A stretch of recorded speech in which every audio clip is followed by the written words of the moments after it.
গত ৭ তারিখে ক্লাব ফুটবলের এই ম্যাচটিতে আসলে প্রথম আর্ধেই যে ঘটনাটি ঘটে সেটা সত্যি মনে হচ্ছিল যে এটা আসলে একটা খেলা নয়, যেন ছারকাছ খেলার মতোই দেখাচ্ছে বা অভিনয়ের কোনো এক অভিনেতারা এমনটা করছে।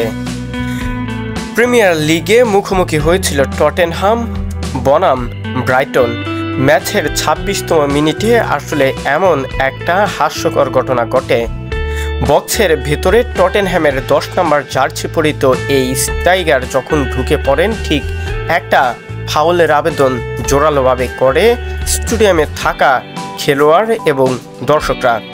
কিন্তু হঠাৎ করে খুব গুরুতর ফাউল না হওয়ায় রেফারি সেদিকে মনোযোগ দেননি।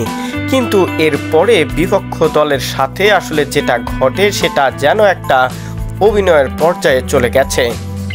ব্রাইটনের এই ডিফেন্সিভ খেলোয়াড় প্রথমে ফাউল করে তার কাছে গেলে যেন এক প্রকার আরও একবার অভিনয় করতে ব্যস্ত সময় পার করছিল টটেনহ্যামের ১০ নম্বর জার্সি পরিত খেলোয়াড়টি। যখন তাকে ধরে তুলতে গেছিল ঠিক তখনই যেন আরও একবার ঠিক নাটকের মতোই অভিনয় করে দেখিয়েছেন ব্রাইটনের এই ডিফেন্ডার। ম্যাচের শেষ পর্যন্ত লড়াই করে টটেনহ্যাম প্রথম আর্ধে ১ গোলে এগিয়ে থাকলেও শেষ পর্যন্ত লড়াই করে ৩-১ গোলে হারতে হয়েছে টটেনহ্যামকে। ব্রাইটন এই ম্যাচটিতে ৩ গোলের জয় পেয়ে পয়েন্ট টেবিলের অন্যতম একটা পর্যায়ে চলে গেল ব্রাইটন।